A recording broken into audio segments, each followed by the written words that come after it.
Good morning, my Teaserking family.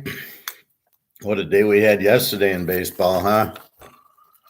3 locks. Houston, Verlander, W. New York Yankees over easily. New York Mets, second game of the doubleheader. Came through 4-3. 3-0 on the locks. We had the Mets to win both games of the doubleheader. They did. We had Minnesota over. They did. St. Louis, they did. Seattle, they did. Baltimore, they did. And then here's where I've been talking. So I lost the Dodger Angel game was 7-1, 8. I think it was 8.5. Maybe you got an 8 on it. Milwaukee over 7.5. Plays the 2-1. And that's why I want to talk about the Milwaukee game. You have two pitchers with 5 ERAs, 4 ERAs. And it's a 2-1 game. And you're like, there's like 4 hits. And you're like, but you didn't even face the ace. You faced the 5th pitcher, and you got 4 hits in the game. Those are the games I've been trying to stay away from. But as you can see, I was damn hot. The locks, the Verlander was Verlander. He won 5-0. That's what you expect from Verlander. The Yankees over against Boston. You expect a lot of runs. It was 14-1. We got a lot from the Yankees, but that's what you get from the Yankees. Hard to bet them under unless it's a Verlander game. Houston held them under, but that was about it. And then the Mets beat the Cubs. Both games of the doubleheader had both their aces going. So we bet Scherzer, but it ended up, I think we needed 10 innings there. So let's look at today's game. And I do this a little quicker on Sunday because they tend to play these games earlier. So I see that first game at 12 o'clock. It's 11:18, and then we get into some 1:30s and 1:40s and 2. So I got to do this earlier. KC Toronto over under 9. We got Bubik for KC with the 1-6 with the 6.63. Another Wisey in the pros against Barrio 7-4 with the 5.38. So I'm going to play this game over 9. This makes sense playing it over 9. I mean, now if this game goes 1-0, I just got to scratch my head. I mean, you got a 1-6 pitcher with a 6.63. Toronto should win the game because he's 1-6. He's not a bullpen guy. He's pitched at least 7 games, probably a few with no decisions. And Barrio 7-4. He's a regular pitcher. So we're going to go over here because it's hard to bet Barrio's 7-4 at the 5.38 ERA. With the intent, he's going to win. I mean, he's not very good either. So first game, we go over Toronto KC, over 9. Boston, the Yankees, again, we got 7.5. Chris Sale used to be great. I assume he was injured. I think he's pitched once, 0-0 with a 0 ERA. Now we know he's a superstar, or he was, against Cole for the Yanks, 8-2 with a 3.05. Normally, this would be a lock under, but I don't know how good Chris Sale is this year. And Garrett Cole should get the win. So let's take the Yankees, but it's not going to be a lock. And, Sale could very easily, shut him down. So that's why I'm not going over. But I still think at the end of the day, Sale won't pitch that many innings. And then, like yesterday, the Yankees will hit the bullpen. Atlanta, Washington doesn't give me a line, doesn't give me the pitchers, so I can't play that game. Detroit and Cleveland, Tyler Alexander, 2-3 with a 4.45 ERA against Shane Bieber, who is 4-5 with a 3.24. I like Cleveland here because Detroit swept them at home last week, and Cleveland's pretty pissed off, as you can see, and they're just crushing them. So we're going to go with Cleveland here. Alexander's not a real good pitcher, 2-3, 4.45. He's not even a regular starter. So we'll take Bieber there. Philly and Miami, Nola for Philly, 5-7 with a 3.35 against Rogers, 4-8 with a 5.42. Again, I don't know what to do with this game. I see an over-under of 7. Am I going to get the middle? These are Miami's pitcher looks like they're 4-8 with a 5.42, so I can't bet him. Nola 5-7 with the 3.35. I think it's the same Nola that was on the Yankees. All right, 3.35, pretty good ERA. Over under 7. I don't understand that. How can the over under be 7 when you got one of the pitchers is a 5.5, and the other one's in the 3s? Do I take Philadelphia? I don't know. It looks like such an easy over because the line is so screwed up. I don't know. I just, it's beyond me, the line. So I'm going to go over with this game. Let's go Philly over 7 because the line looks wrong. Again, I've got a pitcher with a 5 and a pitcher with a 3. So this is the basis of the analysis of the game. As I'm looking at a 5.5 ERA, I can't bet Miami, which I bet Philly. Nola's okay, or I go with I look at over under, but because it's 7 and it's so low, I've got to go over 7 with the pitcher with the 5.42 ERA. Now, if this guy throws a 2-hitter and a shutout, I don't, that's just what happens. That's the freak of the game. But you've got to play what you see. Baltimore, Tampa. I was hoping to get McCullough today, but no. I didn't even know he was left-handed until I saw like this all-star game thing. No, you got to start Verlander there. And I liked it when they would pitch 3 innings. I don't like this this 1-inning crap in the all-star game. So we got Lyles 6-7 with the 4.37 ERA against Kluber 5-5 with a 3.58 ERA. Over under 7. Yesterday we had Baltimore. They got the win. I'm not going to take them today. Lyles 6-7 with a pretty big ERA. Kluber 5-5 again. This looks like should go over. I'm going to take Tampa Bay over 7. And it just seems to be, again, I've got high ERA pitchers. And again, I got a 7 over under. It makes no sense. It's like Georgia in college football with that defense. And I kept getting lines in the 50s, over under 52, 53. I mean, lock. The only way I wouldn't lock Georgia is if the over under was 39. But I never got, I think the lowest was the Michigan game was 48 or 49 or something. So again, I don't see why it's 7. I can see if it's Verlander and McCullough and it's 7, but here I got a 4.37 and 3.58. Again, logically, high scoring yesterday. I think it'll be high. Doesn't even have to be high scoring just to get to 7. The White Sox and the Vikings. Dylan Cease, one of their aces for the White Sox, 8-4, 2.3 against Archer, 2-3 to 3.08.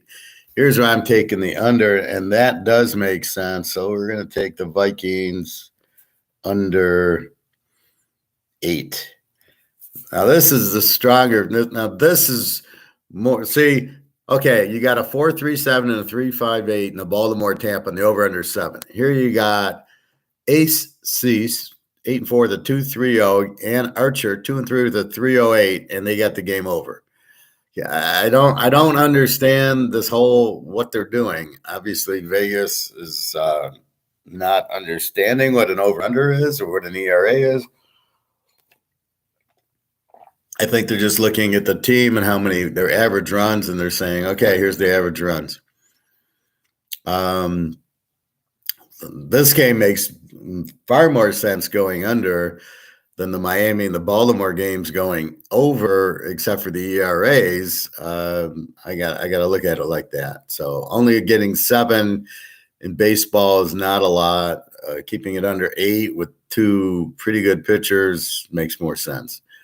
Oakland, Houston, Oakland, a terrible team. They don't hit a lot. We got Carp really in 1-5 with a 5.09 against Orduzzi, 4-2 with a 3.38. Again, I'm going to take Houston here. Oakland's weak. They got a bad pitcher, 1-5 with a 5.09. I can't go over because I don't think Oakland can score, especially after getting shut out by Verlander yesterday. And they're all screwed up. Now I did play baseball, and I know when I get screwed up because you face a good pitcher, you don't just walk up to the next guy and hit him. And Orduzzi's pretty good, 4-2 with the 3.38. So we're going to go with Houston here. The Reds and the Cardinals. Cardinals beat them up pretty good. We had the Cardinals. Again, the pitching. We got Ashcroft for Cincinnati, 4-2 with a 4.45 against Mott's, 3-3 with a 6.03. Over under 8.5. There's another easy over.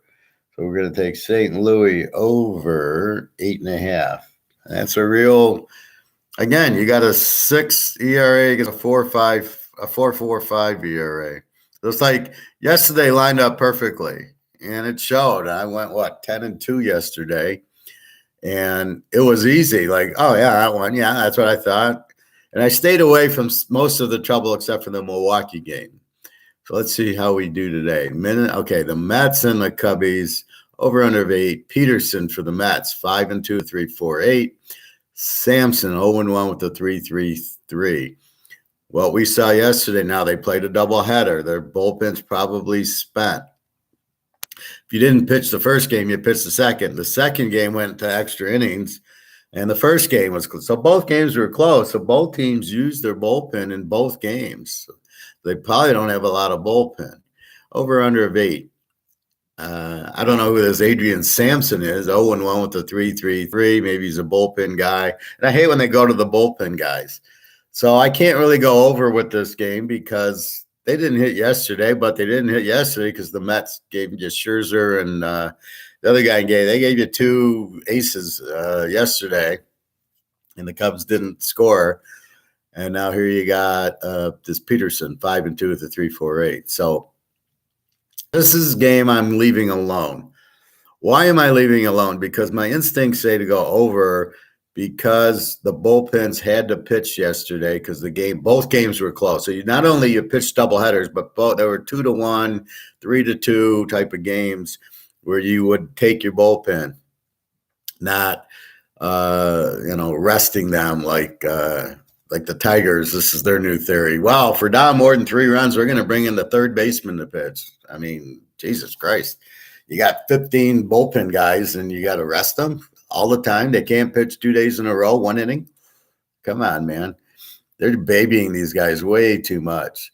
So this is a game I'm going to stay away from. This game looks like an under, 3.48 and a 3.33, but I don't know this Samson. I don't really know Peterson, 5-2, 3.48, pretty good. But if Scherzer and the other guy, the other ace, barely beat him, like it was 2-1, 3-2. These were close games. They weren't like Verlander 5-0. We had to work for this doubleheader yesterday, but we got it. This looks like an under, but the bullpens are depleted, so you're going to get the weaker bullpen guys unless these guys are smarter and pitch their aces 2 days in a row. Oh, my God. Again, I played baseball. I could easily pitch more, 4 or 5 innings one day and 4 or 5 innings the next day. So anyway, this is the game I'm going to leave him. This is the troublemaker. Both pitchers with the 3, they can pitch shutouts or they can give up 10 runs. And this could be a 10-0 game. So I am leaving this game alone. Again, Scherzer, I'm all over the Mets. We locked them, as you saw. I don't know Peterson. I certainly don't know Samson. So let's stay away. Seattle and Texas, 2 very erratic teams, to say the least. Over under of 9. Flexing for Seattle, 6-8 with a 3.84. Otto, 4-5 with a 5.50 ERA. Over under of 9. I don't trust Flexing. It's like anything else. I'm watching the golf, and Rory's a winner. The other guy I've never heard of.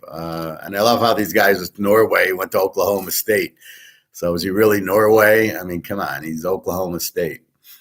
But there's guys who can win and guys who can't win. Jordan Spieth cannot win anymore. He's choked. He's psyched out because of Augusta.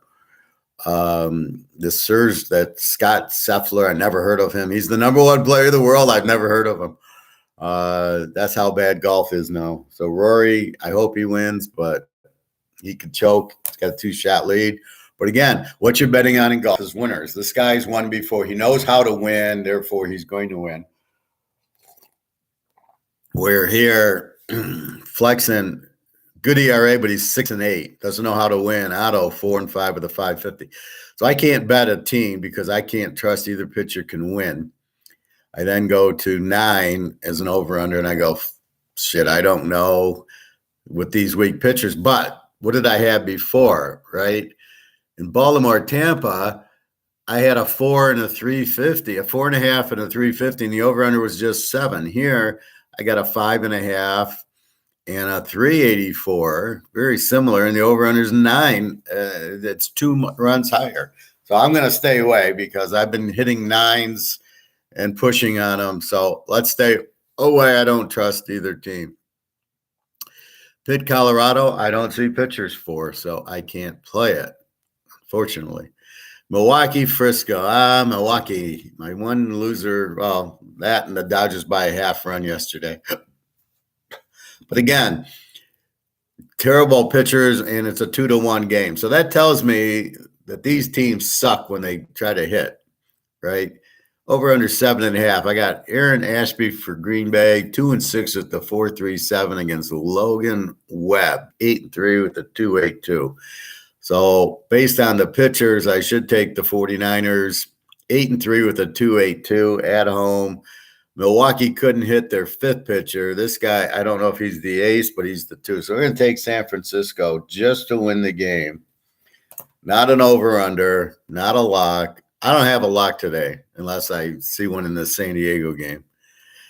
So we're taking the 49ers at home. They tend to beat the Packers at home. I can't trust Ashby, 2-6 with the 4.37. Even if the pitch is good, he doesn't know how to win. Webb is 8-3 with the 2.82. Milwaukee couldn't hit the 4th or 5th pitcher. I mean, when I go over, it's because the pitchers are like in the 4s and they couldn't get there. So I don't see them hitting. So this probably be low scoring, and we'll take Webb for the 49ers. And the last is Arizona, San Diego, over under again 7.5. And then again, we've got the New York Mets Cubs matchup. I got Merrill Kelly 8-5 with a 3.36 against Mike Clevenger 2-2 with the 3.79. I think he was on Cleveland before Clevenger. Again, I don't know. You got an over under of 7.5. You got 2 pitchers in the 3s going at each other. And an 8-5 guy against the 2-2 guy. I have no idea. According to this, the bet would be Arizona. San Diego's the favorite. According to this, do I go over or under? It's right at 7.5. There's no thing. I'm not going to play that game. So we're going to lay away from that game. All right. So comments, questions? No, please ask. That's why it's live. So let's recap the baseball. And I do it now because they start relatively early on a Sunday. So we got Toronto over 9. We got the Yankees. We got Cleveland. We got Philly over 7. Tampa Bay over 7. Minnesota under 8. Houston. St. Louis over 8.5. And San Francisco 49ers. Those are our picks. I do not have a lock today. I do not always have locks. Sometimes I had 3 locks yesterday. I had a Verlander and a Scherzer, and I had a Yankee-Boston game with 2 average pitchers, and Yankees scored 14 for us. We only needed 8. Today, I don't see, I don't make a lock just because. I don't lock to say I locked. I don't lock. Right now, this is just the professor teaching analytics, not analytics, but how to be analytical, how to study, how to pick games. So it's all the ERA, but then you got to be careful. Like yesterday, the Milwaukee game didn't go over, but the pitching said it should because they're both lousy pitchers. So you got to be, that's where maybe the team, okay, Milwaukee can't hit. So now we go under today, and let's see what happens. I want to share this video with you. As you know, I talk gold in the economy because nobody else does or nobody else can. It's the second one. If you look, it says citizens boycott right here. Citizens boycott, whatever. Okay, that is China. So this is called gravitas. And what it is The citizens are not paying their mortgages. And I'm talking a billion people are not paying trillions of dollars in mortgages because the Chinese banks have closed the accounts. So the people, so you got 50,000 yuan in your Chinese account, you can't get to it. The banks will not give it to you. The banks aren't open. They've had protests and people sitting in front of the Federal Reserve wanting their money, and the Chinese won't give it to them. There's a huge housing problem there, which doesn't get out much, called Evergrande. Evergrande is one of the biggest builders in the world in China, has defaulted and went bankrupt. They built buildings that they didn't even fill. They just built them. So people would give them money, they'd go build a building. They didn't rent it out. People would buy some of these, and that was it. So imagine that you're building houses, but you're not occupying them. But these are high rises, and they've collapsed. I saw 7 of them just crumble, 9/11, they just crumble to the ground, 60-story apartment complexes. Well, with no revenue coming in, this Evergrande went bankrupt, and they're $1 billion company. And a lot of Chinese and US people had investments in them. So they sound like a phony mafia run type of shell company. And they're bankrupt.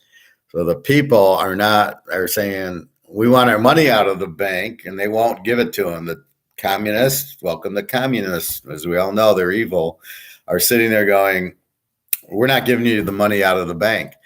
Now they're sitting there going, the citizens are boycotting the mortgages in 86. Here, let's see.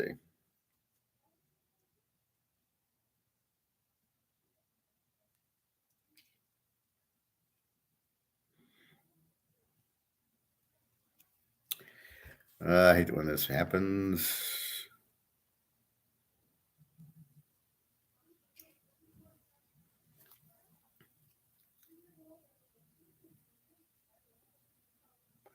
Okay, so what it says is, why did you do that?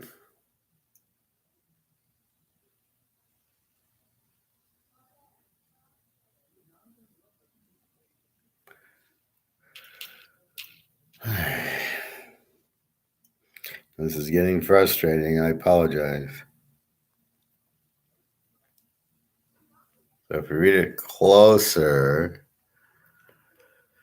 Chinese citizens boycott mortgages in 86 cities. So 86 cities in China, they're not paying. So what that means is all these millions of people in China are saying we're not paying the mortgage, which is causing huge problems. China's got huge mortgage problems, which gives them makes their economy bad.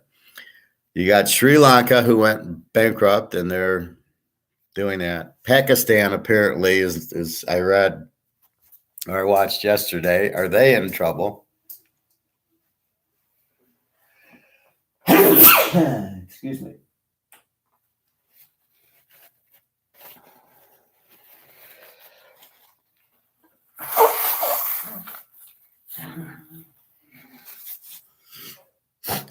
So you have China's housing market in disarray, people not getting their money out of the bank, and people not paying their mortgage in 83 of the cities. You have Pakistan going broke. IMF had to loan them money. You have Sri Lanka, who's broke. You have Japan, who's broke. There's a lot of shit going on, and that's another reason we buy gold and silver. So as they can't just keep printing money. Eventually it goes away. Nobody wants the US dollar. So that's going away. So you got China in heavy, heavy bankruptcy. You got Pakistan in heavy, heavy bankruptcy. Sri Lanka's out. You got Japan with huge debt and their dollars going away with inflation. So this is a bit of a game going on, but you can see what's happening. This is all for this stupid reset by the Nazis that they want everybody on digital so they can keep track of everybody. So it's a real shame. But I wanted to point that out even though it's happening in China and Japan and Sri Lanka and Pakistan, it all comes back to here. And eventually it will. And that's the tip of the iceberg. So you've got to be aware of that. Another reason to buy your gold and silver. It's going to go so high because of all this bullshit. What else? So Nick goes to buy his silver yesterday. Even though silver went down to 18 on fake COMEX, he goes to the store. It's still $32, $33 for the Eagle. And that's what I tried to warn him. If you can get it, get it. Because even though COMEX went down to 18, the dealer's not lowering his price anymore.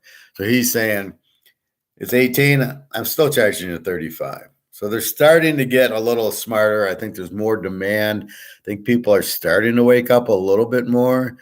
I know I teach here, and I know I'll be in the hot tub or I'll be at a restaurant and I'm talking gold and silver. And I'm trying to warn people. I'm just trying to be nice, although some people don't take it that way or don't like that. That's what I'm trying to do. And I got to say hi to Miss Carmen again. She's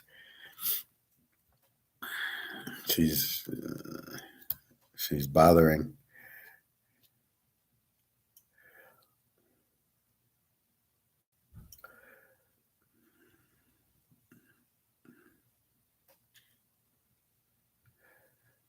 Carmen, I'm doing a show. I'll talk to you later. Have a good day. Buy gold and silver. All right. Have a nice day. So that's what happens. You have,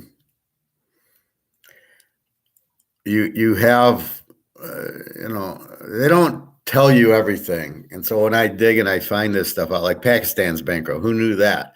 China has this big housing market. Now, I have heard a little bit about that, but Evergrande now, this is new. Who knew that people in 83 cities in China are not paying their mortgage? Well, how do you, and this is what you get with a communist country, means the government runs everything. And if the government runs everything, see here, if it's all business, right? It's the business runs anything. So maybe a JP Morgan goes out or a Goldman Sachs, but there the government runs everything. This is the problem. The government can't run everything. The government can't run anything because you need the business and prices. Oh, I made money. Oh, I'm losing money. I'm going to lay off, or I'm going to go out of business, or I'm making money, and then you get competition, and that's how the U.S. works.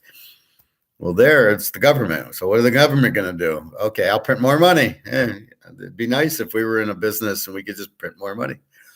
So that's what's happening. And again, it's very scary. Japan's next. So you got Pakistan going out, Japan going out. China's in a world of hurt, except they have 23,000 tons of gold. So this will be interesting to see what they do with the gold. And this should make the gold price go through the roof, because if they're the ones who have been holding the price down so they could buy more, they're now going to say, let it go, because we need money. But, we're sitting on all this gold and it's at roughly 1,900 an ounce. But if we let it run to its normal 10, 20,000 an ounce, all of a sudden our 23,000 tons is worth a hell of a lot more. So that's another reason I see gold going through the roof. So it should go quite high. But again, keep an eye. There's other countries besides Pakistan and Japan, that whole Asian bloc. China's fucking everybody over. They'll do these loans. India's got trouble because China's loaning them money. And then, if you can't pay a communist country, they want your land. They want other parts.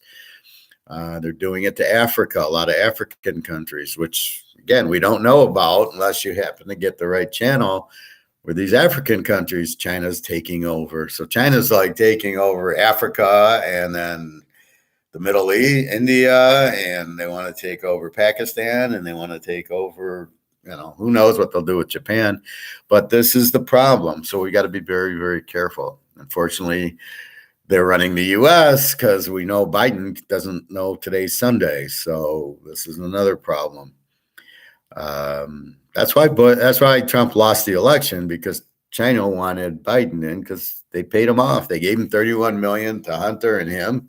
They paid him off, and now he just does whatever you want, because that's how Biden has no backbone. He's spineless. He's not a leader.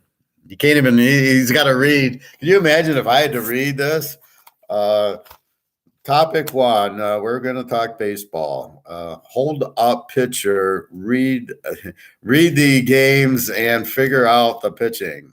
And I read it out loud. Like, can you imagine if I did that on this show? I mean, you guys would think I'm freaking nuts. So anyway, just be careful. Another reason to buy gold and silver. So when you get a housing crisis in China, believe me, the Chinese people have money in the housing market in the U.S. The U.S. people have money in the housing market in China. They are losing money. Okay, this affects anybody with wealth.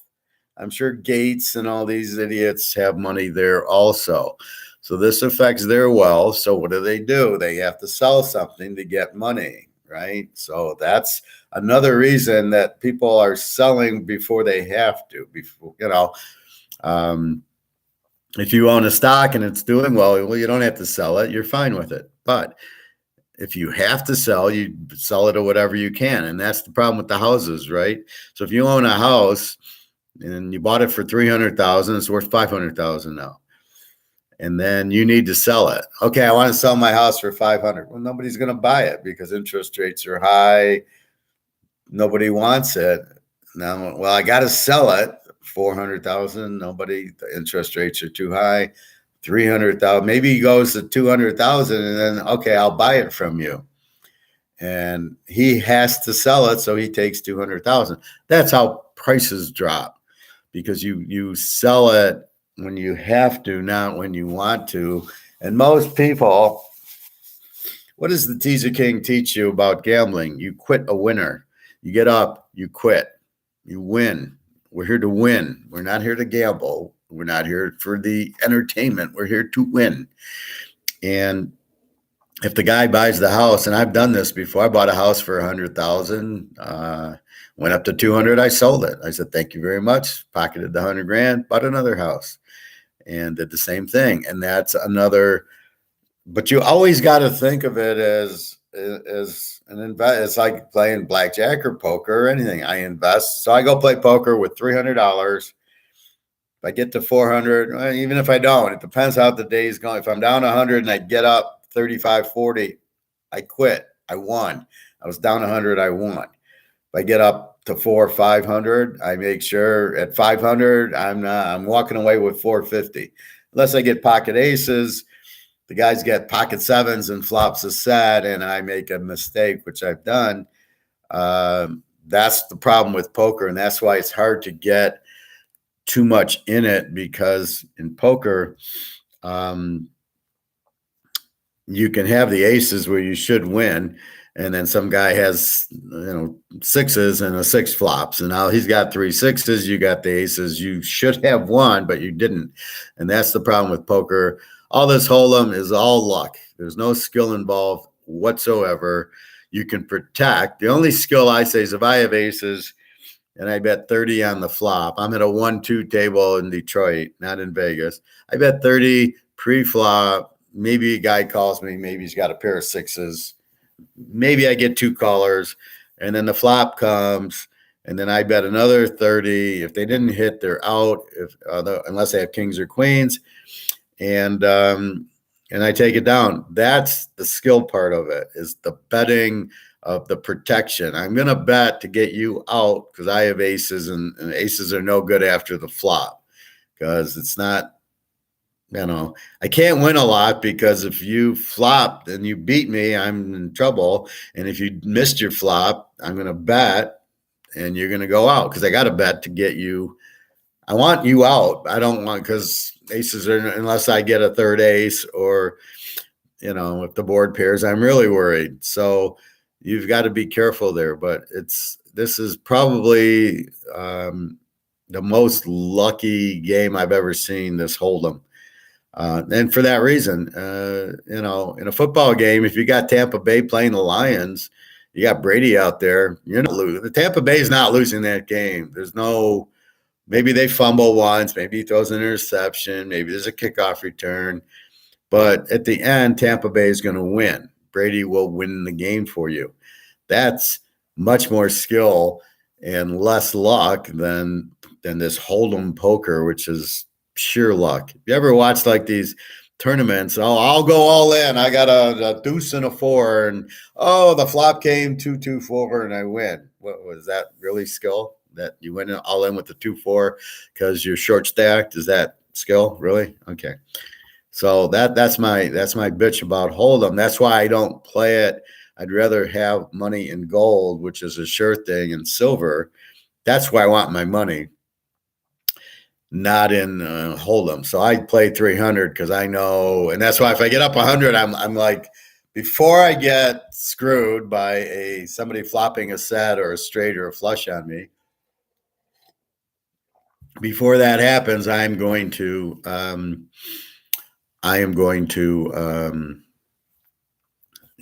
get out of there before I lose. So if I win 100 or 75 or 200, thank you very much. Because if I stayed longer, I was going to get, somebody's going to hit a straight, somebody's going to flush me, somebody's going to get trips. And the odds on me losing are much stronger than me winning, no matter what I got. Because especially if there's 3 or 4 people in the hand. That's why some guys will raise, because they only want to face one guy. Because if you leave 4 guys in, I've been dealing 7-handed over on the couch. And if nobody falls, you just deal the 7 hands, and then you deal the flop river turn river. And you'll see, like, straights don't win, flushes don't win, pair doesn't win. I mean, because eventually the guy catches, the board has 7, 8, 9, 10. This guy has jack 2, and he wins with the straight, beating my 2 pair. So you can't leave people in; they will beat you. So the object is to play with 2 or 3 people. I like playing with 3 because then it's 3-1 odds. I bet $20, I get 20, 40, 60. If I'm head up and I bet 20, I get 20. And more than likely he's folding anyway. So it gives 3 people a chance to catch something. And then if I bet the 20 and I get 3 callers, then that's what I want. But anyway, that's the thing with poker and luck that I'm talking about. So our betting football, we have far more skill in that than we do in poker. Baseball, again, is the same, difficult. We're trying to again, there's too much luck going on unless you bet a Verlander.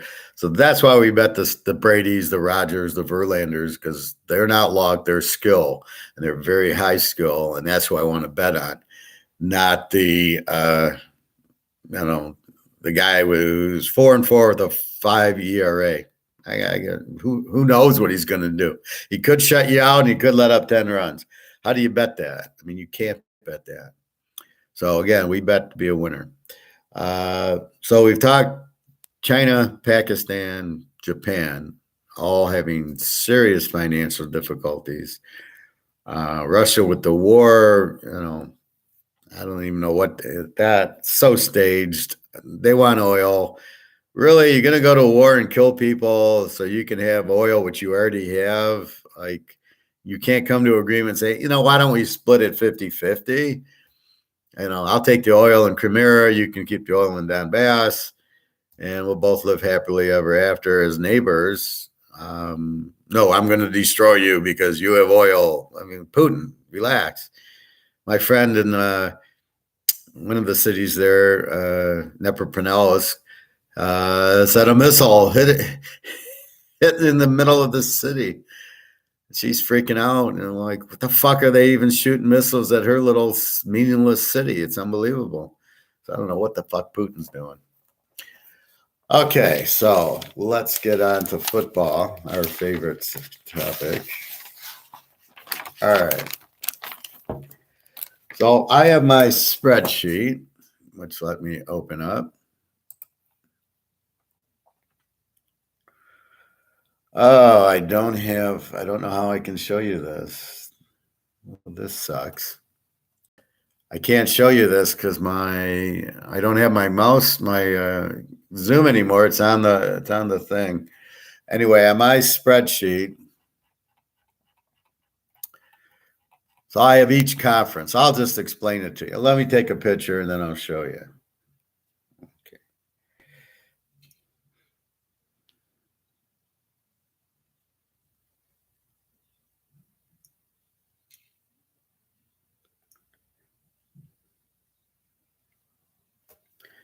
All right, here. This is the Holy Grail.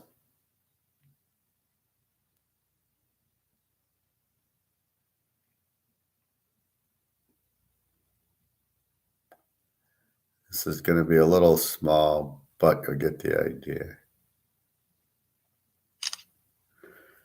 Okay. So let me go through the fundamentals of this. So,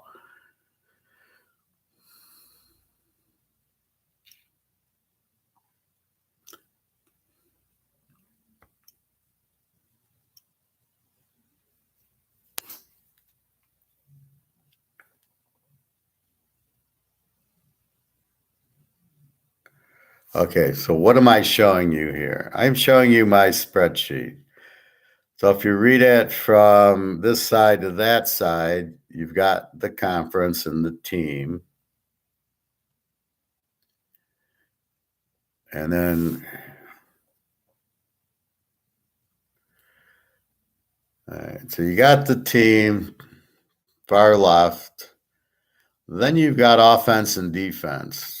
Okay, so what's special about that?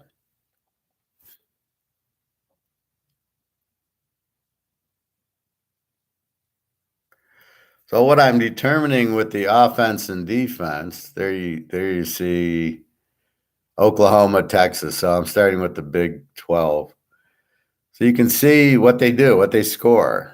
Then I'm ranking them. Are they over or are they under? Do they have a good defense or a weak defense? Then I get into the variant. So now this is just a formula. This is just the variance. So they score 40 a game, they give up 20, that's a 20. Then I get into the quarterback.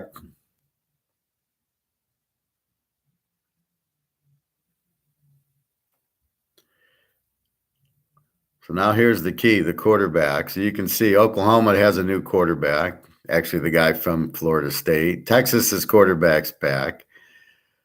I give you if they have a good running back or not. And then I'm putting in coach to say they have a new coach.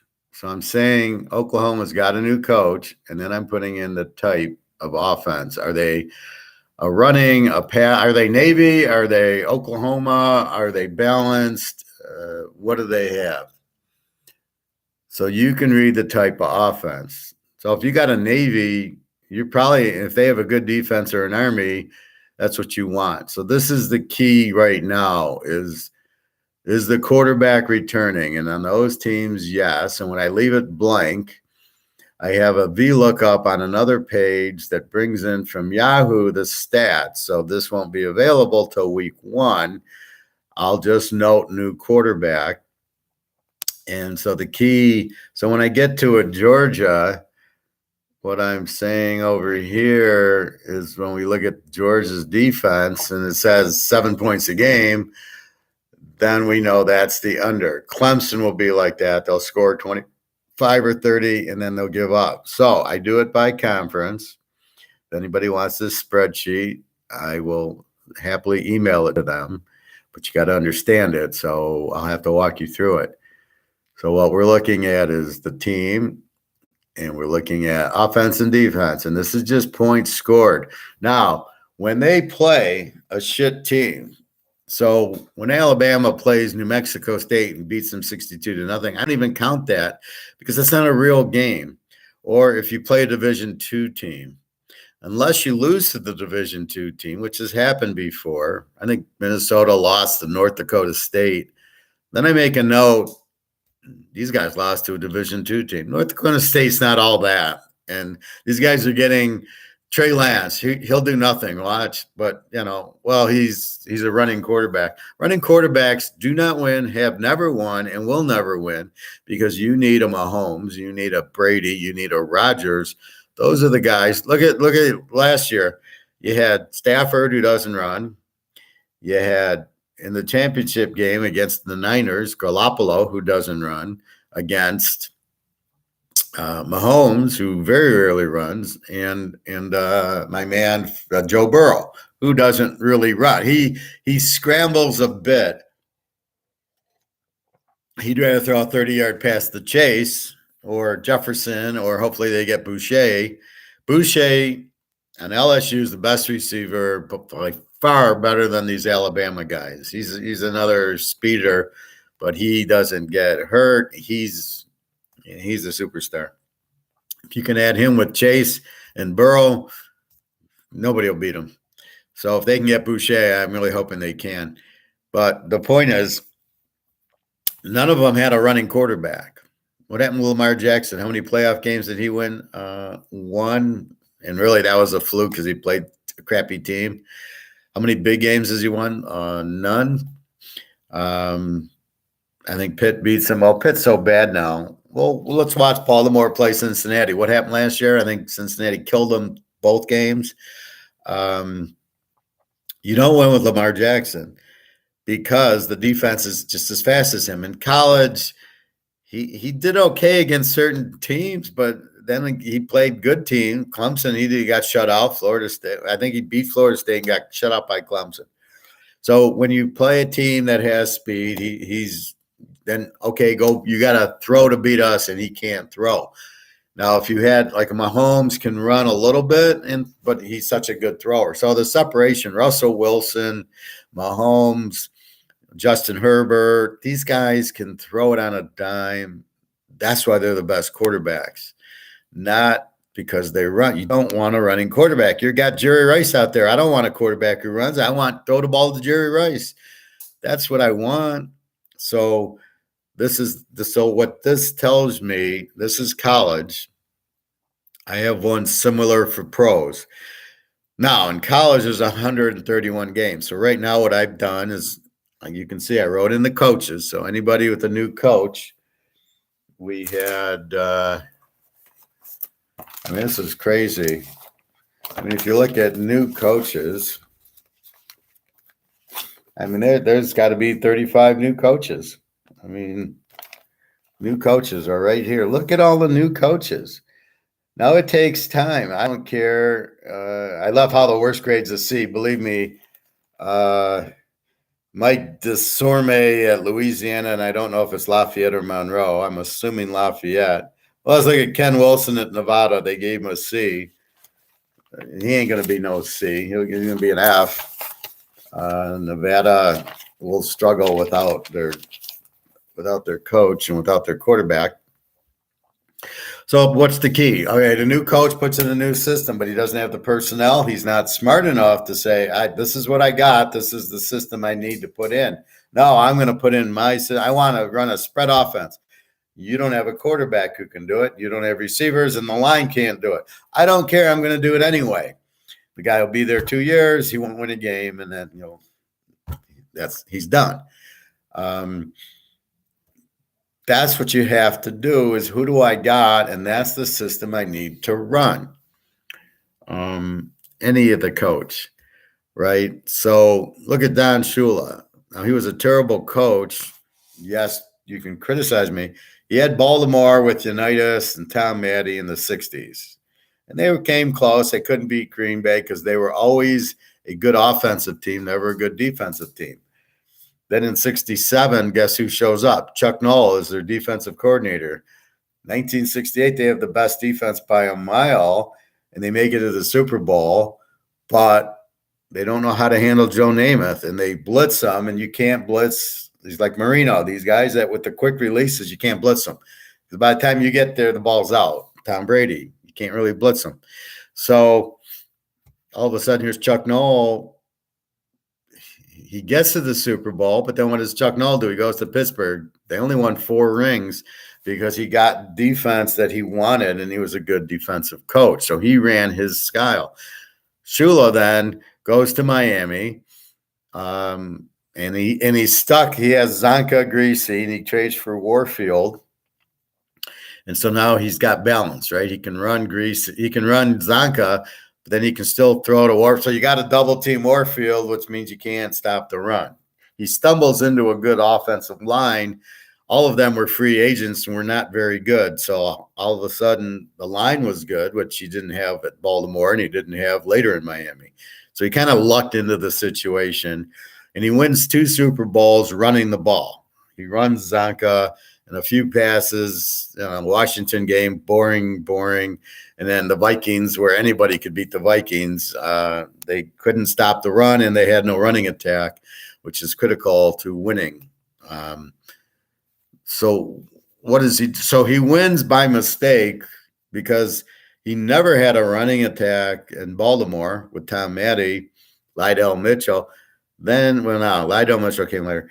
And then he goes to Miami, stumbles on Zonka and kick, wins 2 Super Bowls, then he gets away from running, gets away from defense, gets Marino. Now you got a passing team. Passing teams don't win. They've never won. They never will win. And when I've told you about that, I'll tell you again. So then you got a passing team in Marino. And how many Super Bowls does he win? 0. How many times does he go? Once, because it was early. And he still had a good defense. So for 20 years, Marino throwing the ball, he couldn't win. So Shula, this is why I say it, is an idiot, because he saw the formula when Green Bay beat Baltimore that you got to play strong defense and run the ball and a little bit of passing. But you got to be mostly a running team, or you got to be balanced. So he stumbles onto it in the 70s with Zonka and Greasy, and then he goes away. Then he doesn't have a quarterback. Then he gets Marino, doesn't have running, doesn't have defense. When you throw like you do with a Marino, you have no defense because they don't rest. You go boom, boom, boom, touchdown, and the defense is like, I'm exhausted. And the other team runs the ball, tears out your defense, and you lose because you can only win with defense and a running game. It's the only way to win in the NFL. Rams did it. Cincinnati could run. Kansas City can run. I mean, they can all run, even though, the Niners are the closest with Montana, but they had that short passing game, which is really a running game. So he hit the guys, hit the running backs. That was really a running attack. Montana was not, even though he could throw to Rice, they were not a San Diego Dan Fouts or a Montana or a Marino team where you throw 3 passes for 50 yards, touchdown. Okay, it's great, but you're not resting the defense. And when you get in the red zone, you can't pass. You got to run, and you can't run because you don't have running. So Shula never understood that, and that's why he won 2 Super Bowls in a mistake because he had Zonka. But if you notice, the next 40 years, he never got a Zonka. He never got a good defense. So he didn't know what he was doing. But he had Marino, and he said, we'll just keep passing. We won't win, but we'll pass. So that's what Shula did. So he was not a good coach. Chuck Noll was a much better coach. Bill Walsh was a much better coach. Parcells was a much better coach. Belichick, I don't know. Belichick wins because of Brady. Without Brady, he's not very good. The defense is okay. He's a good defensive coordinator. He had LT with the Giants, but he's, to me, not anywhere in the class. He's no Bill Walsh. He's none of those. He won 7 Super Bowls. Well, who does he beat? Anybody good? Is there anybody good in the last 20 years that New England's beat? Maybe the Steelers a little bit, maybe a Baltimore team. On the other side, who did he beat? So, what did he beat? Carolina and Philadelphia. Come on. So that's my point. So that's what I'm looking for. So what I'm looking for is the averages, but in college, I got to throw out when they play a Division II team, right? And they beat them, I think it was Iowa or Maryland. I think Maryland beat like Villanova 67-0. Well, it's skewed their stats because it looked like they were a better offense and a better defense than they were. So you manually pull them out of the stats, and then you see, oh, they only score 20 a game and they give up 25. With them, they score 35 and give up 15. So you got to pull out those Division II games out of the stats. And the stats will lead you to what type of team you have. And that's the point. So if they score well, let's take a look at let me do Georgia's. This is probably the best explanation. So we're going to go do another print screen here. I hate this sheet. Okay.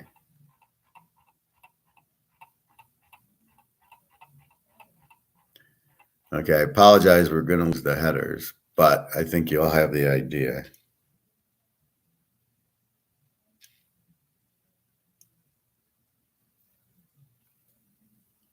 I'm just going to do SEC, so it'll be a bigger picture for you.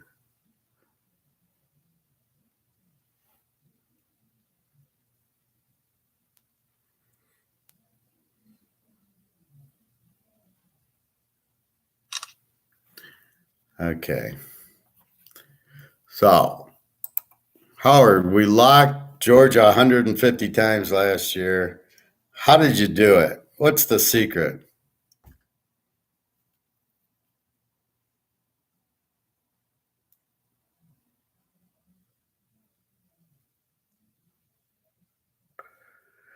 So let's look at the stats. Georgia's the second team. Look what they scored. 30. They score 38 a game. They give up 10. Look at Alabama. Gives up 20. Whoever's next. 26, 24, 20, 20. Boom, boom, 30, 21. Nobody's even, well, A&M does a 15-9. Look at that. When you see a 10, hey, Nick, I'll give you baseball in a second. When you see a Georgia 10, what the hell? That's the signal. We're betting them under because look at the rest of the teams. Look at Alabama. Alabama gave up 20, Tennessee 29, Ole Miss 24, Kentucky 21. That's pretty decent. Arkansas 22. Look at that. Look how big. They're 10. The only team that's close is Clemson. And that's what I keep an eye on. So when I see, and I never, normally they're 20, right? The Big Ten maybe gives you some 19s or 18s, like in Iowa, Wisconsin. That's what you're looking for. Now, they do score 38, but most of their games, if they played in Arkansas or in Alabama, they weren't going to score that. That's where you get the under, 10 points a game. That's the point of it. Now, over here, you can see the quarterbacks. Bryce Young is back. So you can now see I'm putting in if the quarterback didn't return, I'm telling you that. So it'll be blank. But the quarterback, you can see all the quarterback. Well, I haven't gotten here yet. That's my job right now is to get in and take out the quarterbacks who aren't here. And then we have quarterbacks that have changed, like the Oklahoma quarterbacks now at USC. So now I got to move the Oklahoma quarterback, and I got it on I pull it from Yahoo, and then I do a VLOOKUP on the next tab that has all the stats of all the quarterbacks, and I say, okay, so when I'm done with that, we'll see all the new quarterbacks. And if there's new coaches, come right here. So I'm saying Florida's got a new coach, Billy Napers. Who the hell knows? Then I'm hearing this Richardson's a good quarterback from Florida, and I looked at the stats. The guy did nothing. The last 2 years, he did nothing. He couldn't beat out this guy, Emery. And I'm hearing, oh, he's great. He'll be the first pick in the draft. I'm like, dude, he's got 7 touchdowns and 6 picks. I'll take McCall over him all day. Yeah, sorry.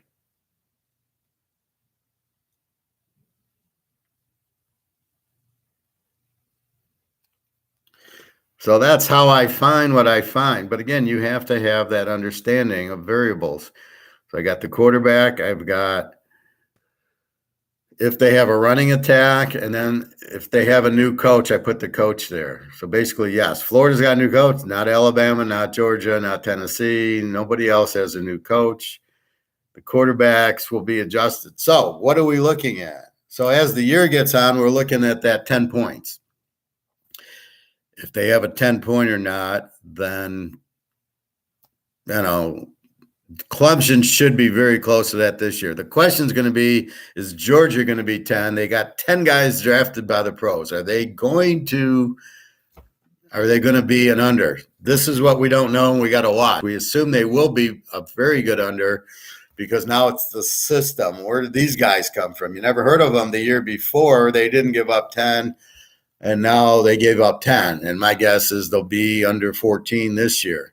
Clemson, I know, has 6 All-Americans on defense and a terrible quarterback. Clemson will be an under. We'll be locking Clemson if they give me 50s all day. So this is what I'm looking at now. So I showed you all the new coaches, and I penciled them in there. And then the quarterbacks. It's a returner or not. And then I have the stats on the other page, which gives all the quarterbacks in the conference. So it's all done by conference. So when USC and UCLA float to the Big Ten, it's a pain in the ass because I got to then pick them up in that conference and add. It's not that big, but it's just all this moving around in conference makes absolutely no sense to me. Why would USC and UCLA, don't they have their own TV deals or, and I'm in Michigan. Do I care about USC playing Stanford? Am I going to watch that game? I don't watch them now. I'll watch a little bit of it just to see who's the quarterbacks, how are they moving, what's their offense and defense, is there anybody I need to know of? And then I'll watch near the end if the spreads, if I need to, be involved to make sure I cover. But that's about it. That's what you have. So so am I really watching? If I want to watch the USC game, I watch them anyway. I mean, it's still going to be a night game. Okay, Michigan goes to USC. Okay, they go to Ohio State, they go to Wisconsin, they go to Penn State. Nothing new. So that's what I'm studying now. That's phase. So phase 1 was to look new and returning quarterbacks, the movements. Now coaches. Stage 3 is moving the quarterbacks around to the proper team. So the Oklahoma quarterback's now at USC. I don't know what to call it. He's not really a returning quarterback at USC, but he is a returning quarterback. But it's a whole different thing. It's a whole different culture. How is he at USC versus Oklahoma, which is a small little nothing? Now he's at USC. He's in LA. It's a big difference. And now the teammates got to get used to him. Does he have the same line and receivers? Now you're asking the line who would run more. Now they gotta be faster for the quarterback. Do they have running attack? What do their receivers look like? So he's not going to walk in and just light it up like he did at Oklahoma. So there's this 4 or 5 game. Let's get used to everything and see what happens. He might light it up the first week, but that's doubt. After 4 weeks or 5 weeks, we can see what's happening. Okay, they're scoring 40 points a game. Everything looks good. The coach looks good. Or, they're scoring 20 a game. Now, I'll give you an example. Utah State had Jordan Love, and he was great his junior year. They scored 40 points a game, 30 touchdowns, 5 interceptions. That's why he was the number 1 pick by Green Bay. What happened? The next year, they switched coaches. That coach went to Texas Tech. Utah State brings in their old coach who went to Wisconsin, who came back. And what happened? They scored 20 points a game, and Jordan Love had 10 touchdowns and 15 interceptions. So it was all a mirage. It was the coach who made everything go. You switch coaches. This new coach had no idea how to use them. And now Jordan Love really is not that good. He's not the guy who was there under the other system. So the system's changed. All of a sudden, he sucks. I would never have drafted Jordan Love in the first round. I would have taken the guy from San Jose State. The other Love was much better than Jordan Love. And that's what you have. So you got to be careful of the systems and all this changing. The quarterback changes, the coach changes. Notre Dame, Brian Kelly went to LSU. How is that going to – now LSU's fucking loaded. So I expect Brian Kelly to do well and possibly beat Alabama. It's different when you got LSU's players than when you got Notre Dame's players. I guarantee that. Look for LSU to be very competitive against Alabama. And he's got much better players because he doesn't need guys to get 3.0s to get into the school. Like Notre Dame, very, very strict. LSU, you probably could get in with a 1.5, Honey Badger, Patrick Peterson, all those guys, Boucher, these receivers, how smart is Jamar Chase? Burrow's smart. He went to Ohio State, but how smart is Jamar Chase? Does he even have a 2.0? It doesn't matter. He can catch a football and he's fast. So that's the difference. But that's what you're going to see with Brian Kelly. He was a good coach. Cincinnati, they went undefeated. At Northern Michigan, they won titles. He's a good coach, but at Notre Dame, he was handcuffed. He could only bring in certain type of players. So look for LSU. With Kelly, I think he'll jump right in because he's got a good quarterback. He's got great receivers, and he's got a lot of skill. That team's loaded. So with Kelly, look out, Alabama. I don't think anybody can beat Georgia if they got that defense back. Look for Clemson to have a good defense. And then I'm going over the quarterback. So Hartman at Wake Forest, they'll score a ton. Like I said, Van Dyke at Miami. Now be careful. Cristobal's there. Is he going to fuck up Van Dyke? Hopefully not. Hopefully he's smart enough to say, go. Just keep doing what you're doing and putting up 50 points a game. Again, we'll see if the coach is going to screw it up. So you got to be careful. All these coaching changes has effects, and that's why we keep score. And if the score goes Miami 25 points a game, what did Miami do last year? So if we look at Miami last year,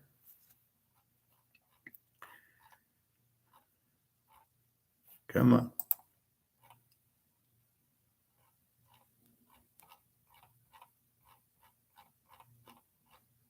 Okay, if we look at Miami put up 34 a game and gave up 28, the perfect over team, not a good defense, and Van Dyke. So if he fucks it up, now they threw for 321 and ran for 128, not bad, 449, and they gave up 24 a game. Now, if he fucks that up, let's look what Van Dyke did. Van Dyke, in 10 games, had 202 completions out of 324, 62%, 2,900 yards, 25 touchdowns, and 6 picks, and he was sacked 20 times. Let's look at what happened this year. Now, he's very capable at 25-6. So now we got to see how he'll be, and hopefully this Cristobal guy, I've never been impressed. Hopefully he comes in and does the same thing and leaves Van Dyke alone. If he does, Van Dyke's the best quarterback with this guy out of Wake Forest, and we'll see. So we got Bailey. Okay, another example is Bailey Zappi, the best quarterback in college football last year at Western Kentucky. 14 games, threw for 6,000 yards, 69%, 62 touchdowns, and 11 interceptions at Western fucking Kentucky. He got drafted in the 5th round by, of course, New England. How all the other teams missed him. Oh, is he too small? Oh, fuck you. He threw for 62 touchdowns. How small can he be? So that now Carson Strong also at Nevada threw 36 touchdowns and 8 interceptions. Kenny Pitt, 42-7. So you've got to replace those guys. How's that replacement going to? And I know Nevada got a new coach. And then Young at Alabama is 47-7. And Jake Hayner, our stud at Fresno State, he's great, 33-9. He can get better. Mordecai at SMU, 39-12. Hartman, Wake Forest. Nick, we're talking about him, 39-14. So you've got to keep up with the stats. That's really the key, is how do you replace Zapke and how do you replace Strong at Nevada? Now you've thrown a wrench in with a new coach at Nevada. Okay, so Nevada, you don't even look at. We're giving them 5 games. All these new coaches, Brian Kelly, we know, and Oklahoma's coach who went to USC, we know. But Kelly, I feel a lot better with because he's got LSU's got such great talent. USC, they don't have that great talent. Their best quarterbacks, Slovis and Dart, both moved on. He brings in Caleb Williams, the quarterback from UCF, Central Florida. Gabriel, who replaced my favorite, went to Oklahoma. Gabriel was good at UCF. Now he's going to play Texas and Baylor and TCU and these guys. Now let's see how good he is there. I didn't think he was all that good, but he was okay for UCF. You got TCU with a new coach for the first time in 20 years. Goldsmith has moved on. So these are what happens now with all this portal. So you got to adjust to the new quarterbacks, and you got to adjust to the new coaches. That's why I do the stats, right? Georgia comes out of nowhere. Now, the first game, I didn't bet Georgia. Clemson should have been the lock under of life. Clemson gave up 10, 12 points a game. Georgia 10 points, and it was a 10-7 game or something like that. That was the lock under of life, but who knew? But by the third or fourth week, I could see Georgia giving up 7 points a game. And so it led me to understand they're an under team. That's why I'm looking at the points. I've determined that variable, the points scored and points allowed, will tell you if it's Miami scoring 32 or an Oklahoma scoring 40, and the defense. The defense you can't really hide. Yes, you got to take out the Division II game, and they play New Mexico State or Villanova or Citadel. You got to take that game. Just take it, whatever the stat is, minus that score. If it was really lopsided, if it was a 28-3 game, just leave it in. It doesn't matter. But if it's 67-0, yeah, you got to take that out.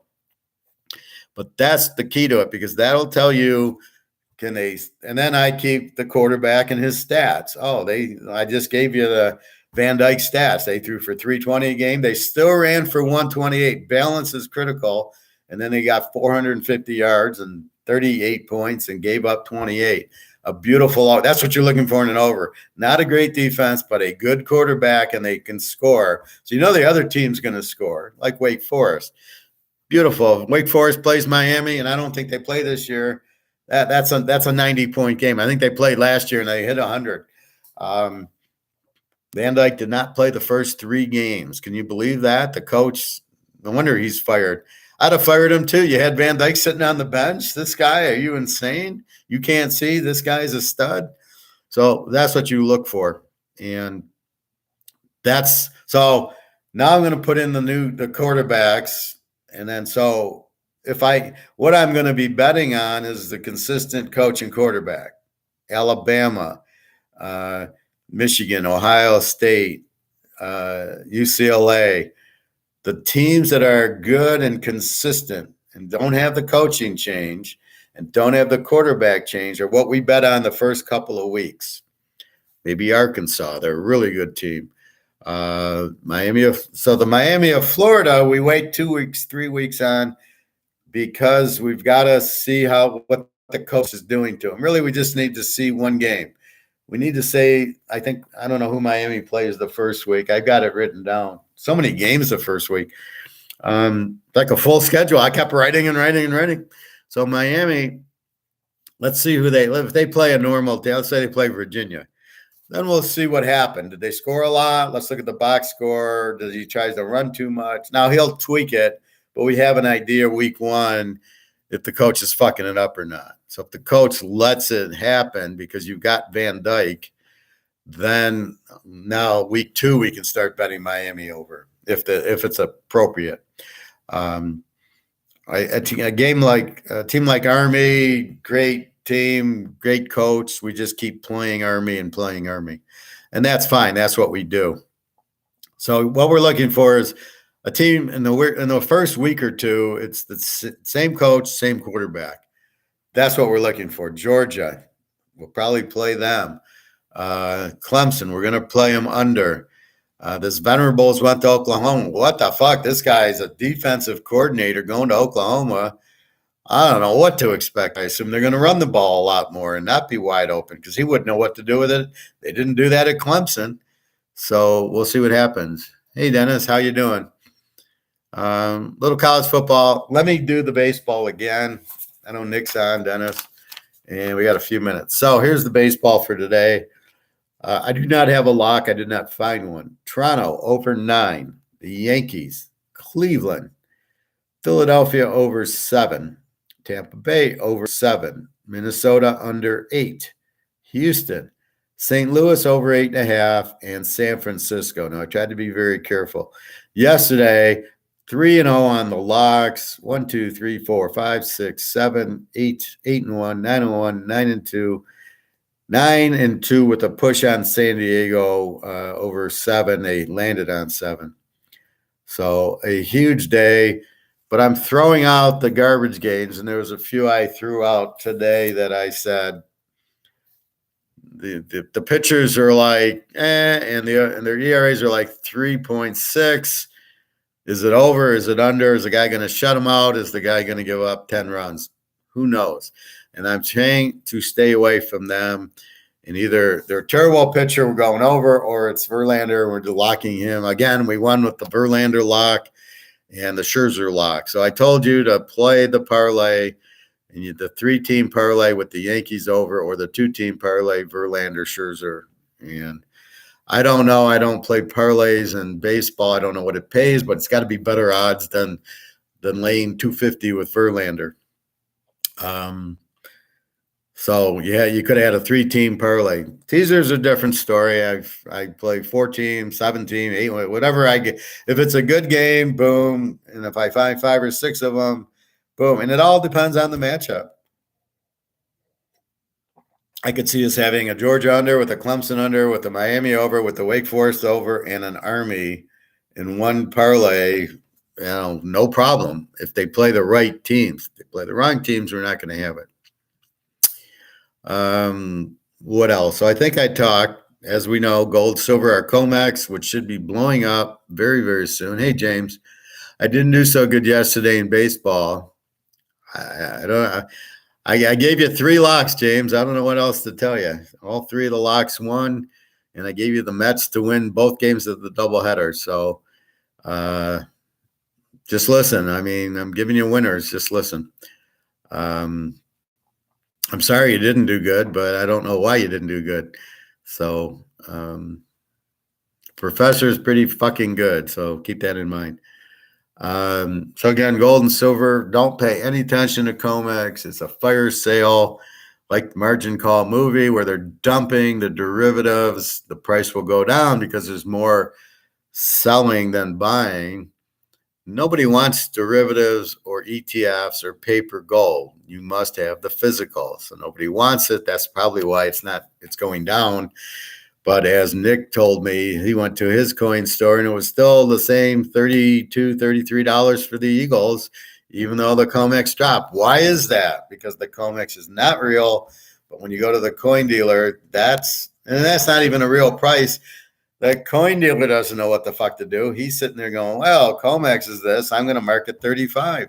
I go to my coin guy and he goes, it's high. It's 35. I laugh. I go, no, it's about 500 an ounce for silver right now. And you're giving it to me for 35. Thank you very much. It is not high. It is very, very low and cheap. And it's just like you find $500. I got one of my friends wants money, and I'm like, I'm buying silver. I got to buy silver. They're giving it to me. It's 40 times under value. I can buy an ounce of silver for $35. That's worth $500. How do I give you $200? I said, just wait. Give us probably till Christmas or you got China blowing up. You got Pakistan broke. You got Sri Lanka broke. You got Japan broke. That's all going to make gold and silver go through the roof. And you just got to be patient. I'm not selling an $1,800, $1,900 gold ounce that I can get $20,000 for in 6-7 months or roughly. Well, I'll give it to you again, James. I don't know when you came on, but here's the picks. No locks. Toronto over 9. Yankees. Cleveland. Philly over 7. Tampa over 7. Minnesota under 8. Houston. St. Louis over 8.5. And the 49ers. No locks. I do like the Yankees, but no locks. Have you looked at Liberty College football yet for the coming season? Just I know the quarterback's gone, and I don't think they have a new coach. What would you like to know about Liberty? We can go to the Liberty page if I can find them. They're what? Conference USA, I think. Let us see. This is why I do the show live, everybody. So I get a nice, interesting question. I'm going to give a nice, interesting answer. Liberty. I love the Mountain West. The logos.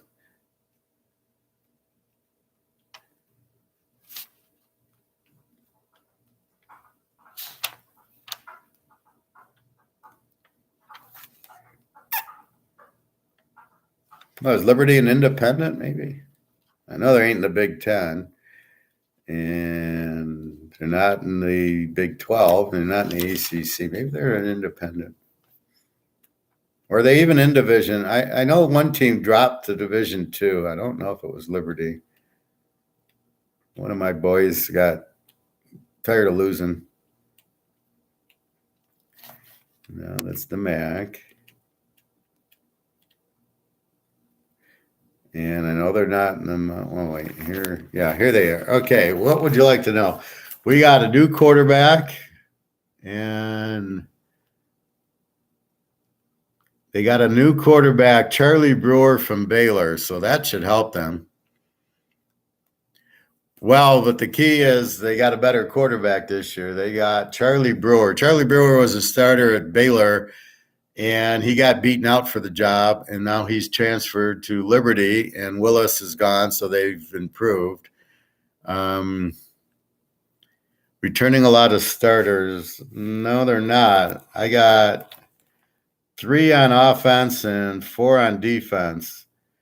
So I'm not quite sure where you got that from, but this is I'm looking at the depth chart here, and the bold guys are returning. So they only have, but they got Brewer, who's a senior from Baylor, so that's good. The coach is still there. Hugh Freeze is an excellent coach. He was like Old Mississippi, I think. He's 26-11 in 3 years. I'll read you the analysis. Liberty enters its final season in independent before joining Conference USA. The final independent season features 4 Power 5 opponents. They're going to get their ass kicked by Arkansas. Liberty will have to navigate the treacherous terrain to advance to a 4th bowl. And so keep in mind they got a good coach, and now they got a good quarterback. The offense will look very different if he's the guy. So they're not going to run like they did with Willis. That's why I didn't like Willis's stats. No, they don't list them. He didn't do much throwing and touchdowns and everything. They got 2 offensive coordinators and 2 defensive coordinators. Good luck. They're actually in Virginia. I didn't know that. Anyway, so that's what you have. Charlie Brewer from Baylor will make them a very good team, and they got Hugh Freeze, so they're very good. They'll be a very live underdog. We'll keep an eye on. Well, what do they got the first week? The first week they open at Southern Miss, so they are a very live underdog to Southern Miss. Again, it's going to take them. Figure 2 games. Because they got all the practice time now. Figure 2 games to see how good Charlie Brewer is and see how he fits in the offense. But it won't be a run offense that Willis was doing. It'll be more of probably a Baylor type or more of a passing offense. But good question, Dennis. Connecticut's surprising me. It's hard to believe they've got Jim Mora, the coach, Jim Mora Jr., and he coached, I think, for the Niners, and then he coached UCLA. What the fuck is he doing at Connecticut, of all places? A lot of money, I guess. he's a good coach. Connecticut couldn't beat, some high school teams, so I'll be interested in them. I'm not about to jump on Connecticut. They have no talent, but they won't lose by 40. Maybe with Morrow, they'll lose by 20. So we'll keep that in mind. But so anyway, so right now, today, I'll be looking at moving the quarterbacks around, putting the Oklahoma quarterback at USC. And he's still a new quarterback for USC. So you still grade him as new. The returning quarterback is Tyler Van Dyke at Miami. He's returning. He was there last year. There's nothing new. It's the new guy who comes that's never coached. So Ohio State's returning, Michigan's returning, Alabama's returning, Georgia's returning, Tennessee's returning. And that's who we focus on that first week are those quarterbacks. They've been there, especially Ohio State and Alabama. Ohio State's got to be pissed. They lost to Michigan. They are going to be on fire this year. Look for them to come. They got, I think they got Notre Dame the fucking first week. What kind of schedule is that? Notre Dame at Ohio State. Maybe. I don't know if it's at Ohio State or if it's at that neutral field, but keep your eye on that. I think Ohio State's going to kill them. I think you'll get a cheap spread and over under. I would say way over. Again, well, we got to see who Notre Dame if they have a new quarterback or not. And again, you don't have Brian Kelly. Never heard of the backup. He's probably a coordinator. So if Brian Kelly, who's a really good coach, couldn't really win at Notre Dame, this guy doesn't have a chance. So keep an eye on that. But Ohio State, we can get it under 7, and I don't know what the spread is because I don't see. So what am I doing? The last few weeks, I've been teaching you about the market. I've been teaching you about my friend Canadian Club, and I got it because I work there. I don't drink whiskey. Not a big drinker. Sugar's bad for you, so it's a souvenir of me working there. And what I've been teaching is market. So what do I do? When I put in the line, I'm putting in the market. So I don't want to know what the line is in Vegas. So I'm going to analyze Ohio State, Notre Dame at Ohio State, and my guess is Ohio State -7, maybe 8. Then I'll look at the real line. And if the real line is 14, the real line's 3. Now, this is why I tease a 3 to +3, because I have the line at 7 and I'm going to go down to 1. And now I don't even have to go down to 1. I'm getting 3. So that's what I do first, is I don't want to be influenced by the line. I create my own market. And I'm pretty fucking good at it. So I'll make the market and then see how far off Vegas is. And I killed it with Georgia last year. Should have been 44 on most of the Georgia games. Now I'm getting 52. We locked 10, 11 Georgia games. We won all but one. They were under every freaking game except for when they laid down to let Alabama in the playoff, which I proved when they killed them in the championship game. And how Alabama became the number 1 team losing to A&M made no sense. But, okay, that's how political and bullshit it is. But that's the point. So that's why I make my line. And then how far off they are, they're making it on the public betting to make the game even. Maybe an over game, Liberty versus Southern Miss. We'll see. We got to look at to get to an over game, you need weak defenses and good quarterbacks. So we have to see, because it's hard to bet Army over. Army's more of an under because they're going to run the ball. They're going to run on 4th down, and they're going to run the clock. And instead of 12 possessions, you're getting 8. So you're getting less time, and they're running and that. Although Army was an incredible over team last year because they couldn't tackle them. And they'd score a lot of touchdowns, and they had a great defense. So usually the key to an over is Miami of Florida. They got a great quarterback, and their defense is not good. So the other team's going to throw to try to keep up. That's where you get your overs from. Good quarterbacks and weak defenses. I'm going to go play your baseball plays today. What do you like? I gave you what I liked. Yeah, I am. Well, I talk baseball. It's a good show. I talk China. I talk baseball. I talk football. Uh, Whatever comes in pops into my mind. So I'll give you the baseball again. Toronto over 9, which might have already started. The Yankees, Cleveland, Philly over 7, Tampa over 7, Minnesota under 8, Houston, St. Louis over 8.5, and the 49ers. Now, I do not like these games. I don't, I like the games, but yesterday I gave you 3 locks, and I told you to play a 3-team parlay with the 3, and they all won, and you would have won on a parlay.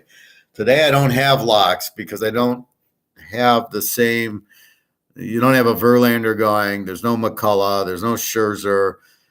The pitchers I trust a little, but not too much. So I am telling you, like the Yankees should win, but I'm not in love with these. I would play these smaller. James, one thing we do is you got to learn ranking how many units do I play? The locks you play higher than the regular games. I'm trying to throw out the bad games, which is the games with 3.5 ERAs, because I can't trust if the pitcher's going to shut you out or give up 10 runs. And since we don't know, I don't even want to touch it because those are the games I've been losing. I've been going, 2 pitchers with 3.3 ERAs should be an under, and it's 10-9. And I'm like, what the fuck happened? Okay, I'll bet it over. Oh, it's 2-1, like the Milwaukee game yesterday. What the fuck happened? So I'm staying away from that. Verlander, what did I told you what would happen? 5-0 shutout. Scherzer 2-1. I think it went into overtime, and they I think it ended 4-3, but Scherzer was gone. But by the 9th inning, it was like a 2-2 tie. So that's exactly what happened. Scherzer shut him out. Verlander shut him out. That's exactly what I thought. The Yankees over with Boston. Over under 8 was 14-1. The Yankees killed them. I thought Boston would score more, but I knew we'd get runs. And based on the pitchers were 4.0 pitchers. And again, the Yankee 4.0 pitcher shuts out Boston, but the Boston 4.0 gives up 14 runs to the Yankees. Either way, I was happy, but I thought Boston would score more. That's why I'm going with the Yankees today, because Boston didn't score on a weaker pitcher yesterday. So don't bet these a lot. You got to be patient with the professor.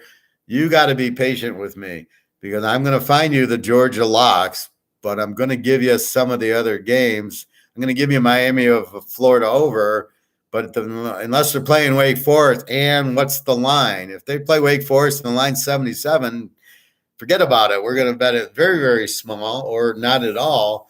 But when you give me Georgia under 55, now it's a lot because I'm going under 61, and that game's not going to be anywhere near 45. So we look at the line and everything. So what I'm explaining now is I developed a line in football, and we see where Vegas is. And when we find it, Georgia 55 over under, and I got them at 45. That's the lot. So I'm looking, I know what the market should be, and I don't know what they're coming up with, but they don't know what the hell they're doing on a lot of these games. So don't bet these large. You got to be thing. Yes, we are talking football because it's much more interesting than baseball. And that's what we do here. Teaser King is a football thing, but I'm developing baseball instincts. So that's what we're talking about. So really, that's what I'm looking at now is where the quarterbacks are going. And then it's 2 or 3 games like USC. They're going to run the Oklahoma offense. Do they have the Oklahoma talent? The Oklahoma defense, is it going to be all overs? I know UCLA, same coach, same quarter. I know what I'm getting there. It's going to be overs. They score a lot of points. Michigan, Ohio State, Alabama, Georgia, I know what I'm getting. Clemson, the quarterback sucks, but the defense is great. Should be the under. LSU with Kelly should be better.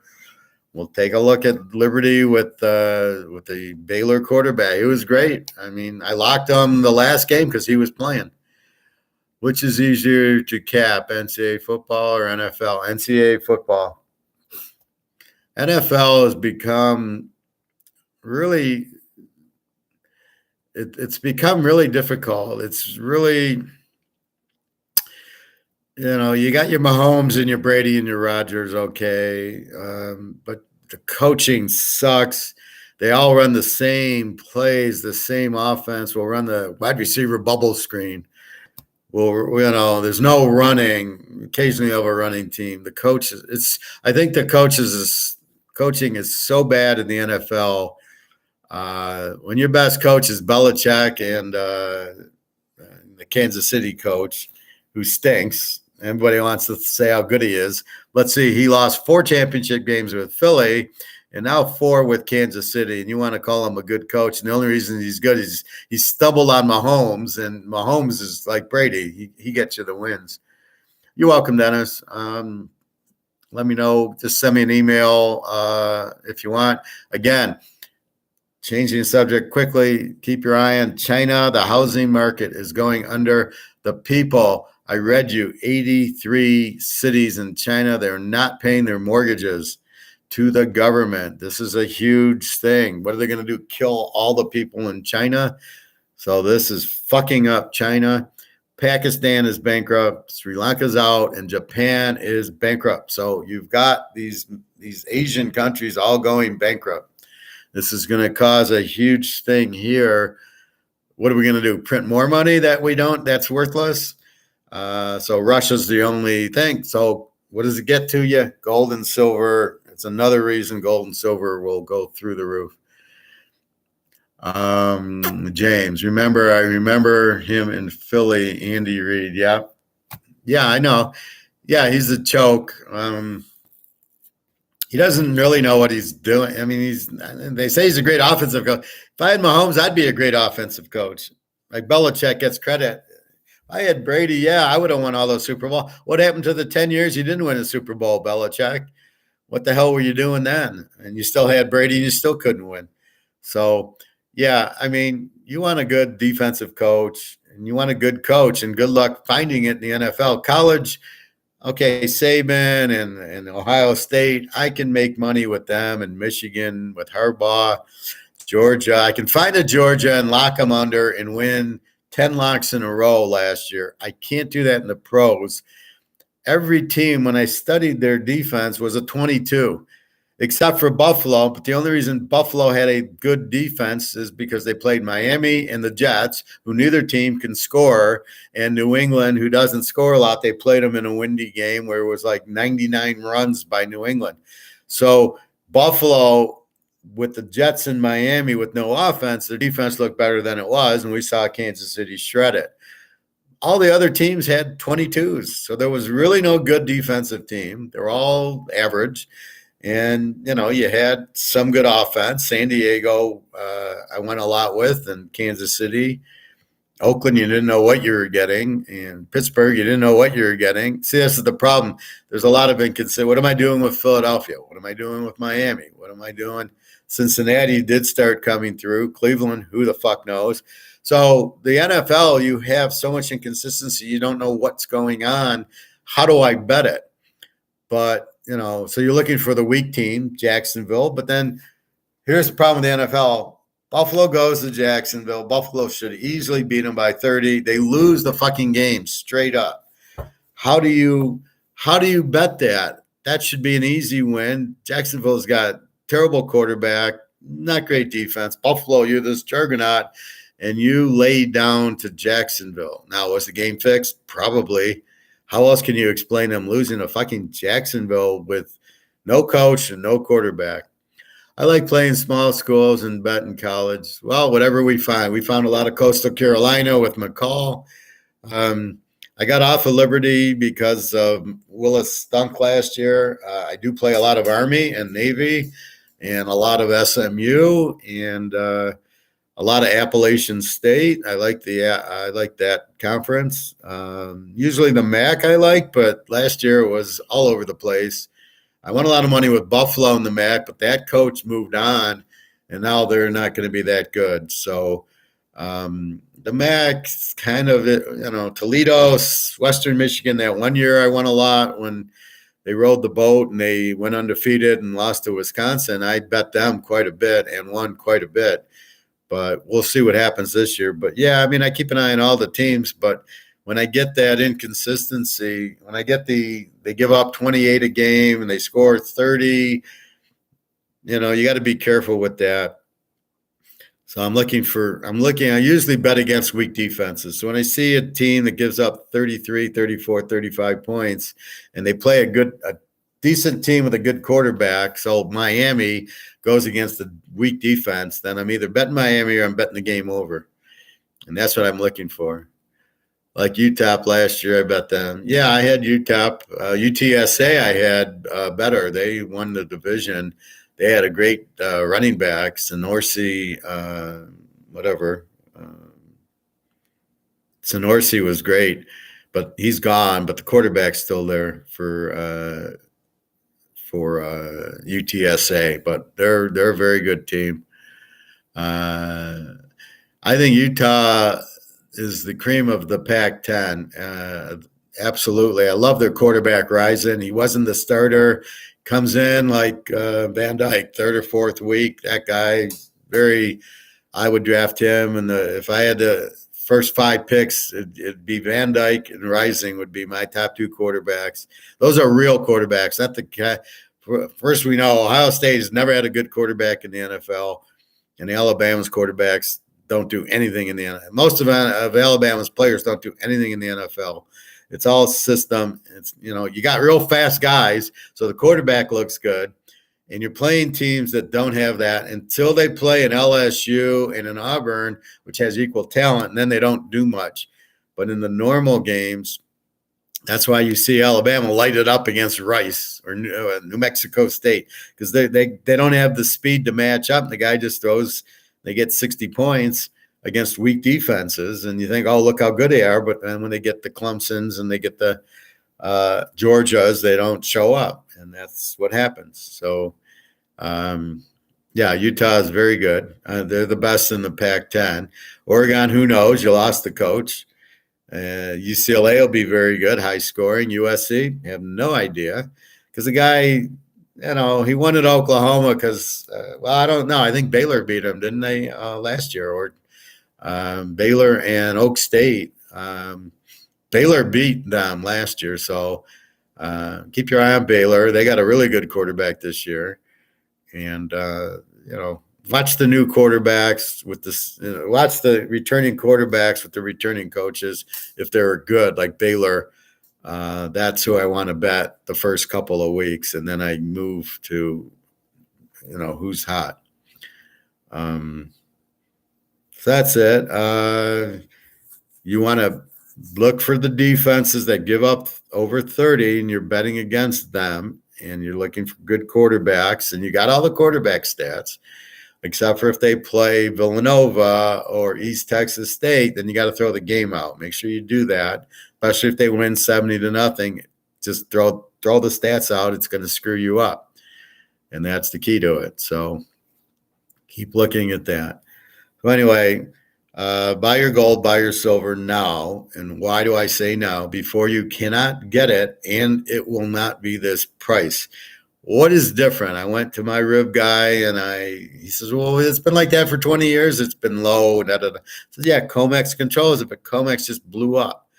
They're gone. JP Morgan's out. They're all fire sailing because they realize it. China wants the price to go up. Russia wants the price to go up. Now they want the price to go up. Get the hell out of it. There's been a little more central bank buying. That's why they're keeping it low, and the fire sale. That's about to end. That's what's different. And the U.S. currency is no longer the lead currency. Nobody wants it. Nobody wants it. It has no value. Look what's going to go. That's why you can sell a Michael Jordan or a Brady or a Mantle card. Everybody wants it, but go sell Jerry Lumpy of the 68 Tigers and see what are you going to get, $5? There's no demand for it. So it depends. So does anybody want the U.S. dollar that's being printed to death? It's not. It's paper. It's not real. Does anybody want gold and silver? Yes, it's the only fucking money there is, and it's so cheap. And they're keeping it low on purpose, but the market will prevail and eventually blow it up and say, we want gold and silver because we can't trust the dollars because fucking China's going out and Pakistan's bankrupt and Japan's bankrupt and Sri Lanka's bankrupt. and it's coming here, and it's going to Europe, and it's, first we'll see Japan. China's in big trouble. Yes, they have the gold, but the gold, they need the value of the gold to go up. So we're going to go ride that train right now. But get as much silver for $29, $30, $32 an ounce is a fucking joke. It's at least $1,000 an ounce thing. Not right away. Give it some time. It'll go 300. Once it hits 400, it'll go to 1,000 very quickly, because people will realize that it really is money. It really is worth more. See, nobody's going to the game, right? Well, once they see that it's not 25, so everybody thinks it's 25. Why should I buy it? I'll buy Amazon stock. That'll go up. Once they see Amazon stock tank and the market tank, once you see silver hit 100, here comes the crowd. That's why I say then it's going to push it to 1,000 or 2,000. Gold will do the same thing. Then once people realize what it is, then it's going to be a very long line to get it, and it'll be in a very big price to get it at. And that is what's happening. So anything on Utah. So right now my next phase is to put the quarterbacks to the proper teams. I filled in the coaches, and then we're going to watch the box scores a lot. The first week's a few games, but the second week, that's September 2nd, is a ton of games. And after that, we'll have a better feel. Again, it's going to take USC a while with the new coach, the new quarterback. I have a question. Would you take Miami Marlins full game plus? Did I say to take Miami? No. So if I didn't put it on the list, I would say no. Go off the list I gave you. I've analyzed the game. This is the problem, James. If you're going to pick your own games, then ask yourself, why did I pick these? So why did I take the Yankees today? Why did I take Cleveland? But why didn't I take Miami if I don't like them? So let's do that for you. So you want to take Miami plus 115. Well, let's look at the matchup. So I'll study it for you. So the KC Toronto games are already gone, and we got time for these. So let's look at Miami. Miami's playing Philadelphia. So you got Aaron Nola for Where did it go? Okay, for Philadelphia. 5-7 with the 3.35 ERA. Against Trevor Rogers from Miami, 4-8 with a 5.2 ERA. Why are you into Trevor Rogers, 4-8 with a 5.42 ERA? Nola's not bad. He was on the Yankees, but he's 5-7. So what makes you want to bet on a guy who's 4-8 with a 5.42 ERA? That's the question I've got to ask you. Why do you want a pitcher who's got a 5.42 ERA? Why do you want to bet on him? Now, maybe he goes 5 or 6 innings, and then you got to look at their bullpen. What's the bullpen ERAs are really making no sense. Pitchers with 0 ERAs are giving up runs. Pitchers with 5 ERAs are shutting out. They're shutting down the team. Why are you picking that? See, I'm going to ask you why, and you got to give me an answer. Because why are you betting on a game? You've got to have some foundation. When I give you Georgia under against Michigan, it's because they got the best defense in 20 years in college football. It's going to be hard for Michigan to score. Michigan's got a good defense, and Michigan's a good running team, which you cannot run on Georgia. Georgia scores a little.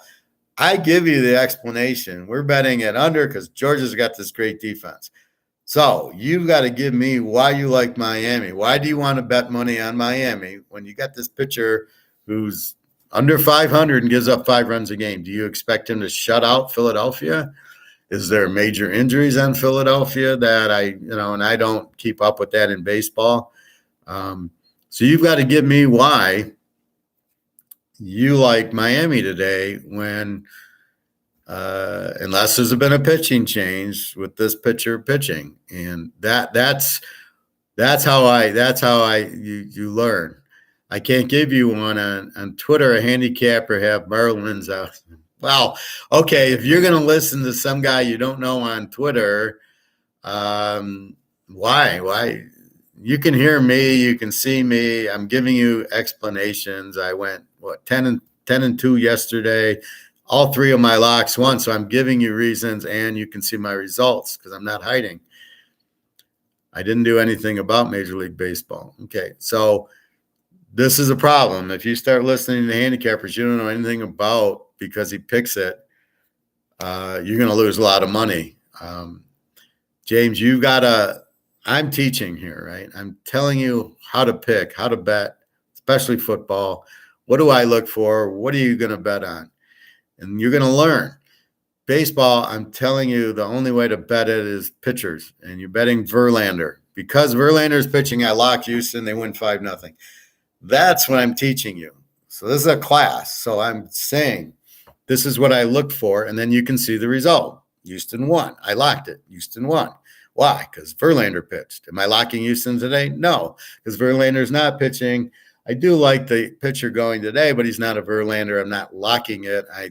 I'm playing Houston, but not for the same amount I played him yesterday. So you always have to have a reason to bet. Otherwise, don't bet. You don't bet. I don't teach. We bet for the hell of it. I teach. We have a purpose, and we bet to win. We're here to win, not to bet and lose. Money's hard enough to come by, especially now. We want to pick winners. So I'm giving you the foundation to pick winners, and the foundation is look at the pitchers and the ERAs. So if you're looking to a guy on Twitter, why do you think he's any good? Have you followed him before? Is he 10-0? Oh, this guy gives great wins. I'm on live so you can see me and hear me, and you can ask questions. That's why I'm on live as opposed to just doing a video. That's why I'm out 2 hours, because I don't give a shit about the time. I'm here to answer questions and teach. So get an answer.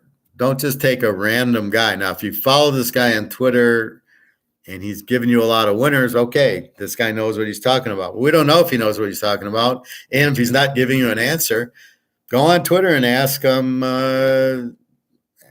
why. Why do you like a pitcher who has a 5.4 ERA? Why would you bet him? And let him give you an answer. If he gives you a good answer, fine. But you cannot, on my classroom, you cannot bet a game without giving me an answer, giving me a reason. It's got to be because of X. And until you do that, then don't bet the game. So anyway, that's what's going on. So I'm going to do the college, move the quarterbacks to the proper teams. Secondly, so we've got the coaches, we've got the quarterbacks that have graduated. Now we're doing the coaches, the quarterbacks that have moved. And then we kind of have will Georgia still being under? Will Miami still being over? They got new coaches. They're going to fuck it up like Utah State, or will it be okay? And that's the next step. But we need a game where we can look at the box score. Is Van Dyke still going to be 35 out of 40 for 420 yards and 4 touchdowns? As long as he keeps doing that, then we keep betting Miami over. But we got to be careful. We also watch the box scores for the new Van Dykes. Guys we've never heard of. All of a sudden, this guy throws 5 touchdowns, like Zapke on Western Kentucky. Never heard of him. All of a sudden, 5 touchdowns here, 5 touchdowns there, 5 touchdowns. And I'm filtering by touchdowns. All I see this guy. So what did I do? I locked the bowl game, Western Kentucky, and they scored 60 points. We won easily, and I think it was like an even game. And Zapke, touchdown. How he went in the 5th round in New England, I have no idea what the NFL was looking for. He's not a runner. Do I care that he's not a runner? This guy is an incredible quarterback. You watch. He'll beat out Mac Jones. By the end of the year, he'll be your quarterback for New England. And then we'll be betting on New England because this guy's the real deal, not like these Alabama guys with the gimmicks. I'm going to go watch the end of the British Open, and everybody enjoy their Sunday. I'll try to be back during the week, if not for sure on the weekends around this time. Buy your gold and silver. With all the trouble in China, 83 cities are not paying their rent. Evergrande's collapsed. The housing market's collapsed. Big fucking trouble in China. You won't hear about it because CNN doesn't do it. That's what's going on. That's got to kill China. Pakistan's bankrupt, Sri Lanka's bankrupt, and Japan is bankrupt or very, very close to it. They won't, because every country's on debt, they won't be able to pay their debt because they have too much inflation. And there's many countries that are, a lot of these little African countries are all going bankrupt. So this is coming, and you need gold and silver because of this. This will make the price go up. Don't even worry. The US dollar will collapse, and you need to be out of it. And there's no other currency to go to. You must go to money. You must go to gold and silver. You are not protected in the stock market because that will collapse. Housing market's collapsing, but if you already bought the house, fine. But as interest rates go up, because that's what inflation does, you want to get paid back in your normal dollars, so that's what it does. So if I loan you 100,000, I want 100,000 back plus my 5%. But as inflation hits and you pay me back 100 in 6 months, you're only giving me back 80,000. Wait a minute, I want 100. I got to charge you a higher interest rate because I want to get 105,000 back. That's why they raise interest rates. So it's really the cost of money, and it's going up as the value of the money drops. This is what is happening. This is not an opinion. This is what I learned in my master's program. So this is what's happening. Go buy at least silver. If you can afford gold, go buy as much as you can, because in maybe a month or two, you're not going to be able to get it. And believe me, whatever you can get is not going to be this 1,800 an ounce. It's going to be 2,500, 3,000. As it goes up, you're going to see this run to the door, and it's going to go through the roof. So I'm telling you to buy it now when it's affordable, not later, when not only can you not find it, but you're going to pay 10 grand an ounce for it. You can't afford it, and you're fucked because you need gold and silver because you can't. The dollar's out, then it's digital dollar, and they'll track you. Oh, you went to the movies. You went to the shopping mall. You want to buy a car. No, we're not going to let you do that. Use your used one. So you don't want government controlling yourself. God knows that's slavery, which we do not want or need. All right, everybody, have a great week. www.teaserking.com is my home. You can get my email there. Please feel free to ask me questions. Dennis asked me for that China story last week. Nick and me talk a lot. Please, email me. Feel free. I want the emails.